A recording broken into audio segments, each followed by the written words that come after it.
मी ज्यावेळी भारतीय जनता पार्टीमध्ये आलो पहिल्यांदा लक्ष्मणराव मानकर मला घेऊन पुण्याच्या अधिवेशनाकरता गेले होते. प्रकाशजींना आठवत असेल, डॉक्टर लेले आणि अण्णा जोशी त्यावेळी होते.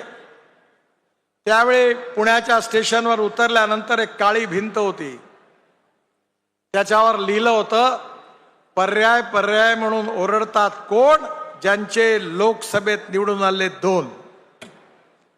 अशी वाईट स्थिती होती. लोक चेष्टेने म्हणायला लागले अटलजी आणि अडवाणींना, हम दो हमारे दो. पत्रकारांनी लिहायला सुरुवात केली की आता संपली ही पार्टी, याला काही भविष्य नाही आहे. पण त्याच वेळी भारतीय जनता पार्टीच्या अधिवेशनामध्ये MC छगला, मोहम्मद करीम छगला, मोठे आपल्या देशातले न्यायविद, फार मोठे व्यक्ती होते. ते भारतीय जनता पार्टीच्या समारोपाच्या भाषणाकरता बांद्रा रिक्लेमेशनच्या ग्राउंडवर आले होते. त्यावेळी अटल बिहारी वाजपेयींचं समारोपाचं भाषण होतं. ज्या स्टेजवरून अटल बिहारी वाजपेयी उभे होते आणि बोलत होते, तिथून सूर्य दिसत होता. संध्याकाळ 5-5:30ची वेळ होती.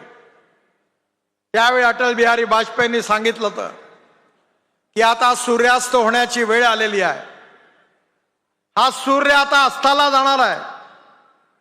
पण मी तुम्हाला विश्वासाने सांगतो, सूर्योदय होईल आणि निश्चितपणे प्रकाश होईल, कमळ खिलेल आणि या देशाचं भविष्य आम्ही बदलवल्याशिवाय राहणार नाही, हा विश्वास अटल बिहारींनी व्यक्त केला होता.